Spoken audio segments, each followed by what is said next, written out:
Pakistan Peoples party نے آزاد کشمیر میں اپنی حکومت بنانے کا اعلان کر دیا۔ بڑا فیصلہ صدر مملکت آصف علی زرداری کی زیر صدارت اجلاس میں کیا گیا۔ وزارت عظمیٰ کے لیے امیدوار کے نام کا اعلان بلاول بھٹو زرداری خود کریں گے۔ صدر پی پی آزاد کشمیر چودھری یاسین نے واضح کیا ہے کہ وزیر اعظم آزاد کشمیر مستعفی نہ ہوئے تو تحریک عدم اعتماد کے لیے نمبرز پورے ہیں۔ آزاد کشمیر میں سیاسی محاذ گرم، پیپلز پارٹی نے نئی حکومت بنانے کا فیصلہ کر لیا۔ صدر زرداری کی زیر صدارت ایوان صدر میں پیپلز پارٹی آزاد کشمیر کی پارلیمانی پارٹی کا اجلاس ہوا۔ اس سے پہلے اجلاس کا پہلا سیشن چیئرمین بلاول بھٹو کی زیر صدارت ہوا۔ اجلاس میں موجود وزیر اعظم انوار الحق کو عہدے سے ہٹانے اور نئی حکومت بنانے سے متعلق حکمت عملی طے کی گئی۔ ذرائع کے مطابق اجلاس میں پیپلز پارٹی نے ان ہاؤس تبدیلی کا فیصلہ برقرار رکھا۔ صدر زرداری نے آزاد کشمیر میں حکومت بنانے کی منظوری دے دی۔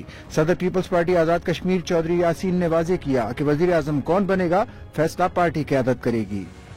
آج دو میٹنگز ہوئی ہیں، ایک چیئرمین جناب بلاول بھٹو زرداری صاحب نے پریزائڈ کی جو زرداری ہاؤس میں تھی۔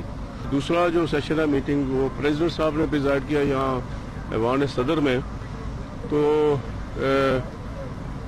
فیصلہ یہ ہوا ہے کہ پاکستان پیپلز پارٹی چونکہ سنگل لارجسٹ پارٹی ہے آزاد کشمیر کے اندر، اور فیصلہ یہ ہوا کہ ہم نے نئی حکومت بنانی۔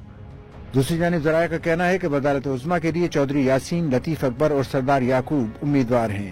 وزیر اعظم آزاد کشمیر مستعفی نہ ہوئے تو تحریک عدم اعتماد کے لیے نمبر پورے ہیں۔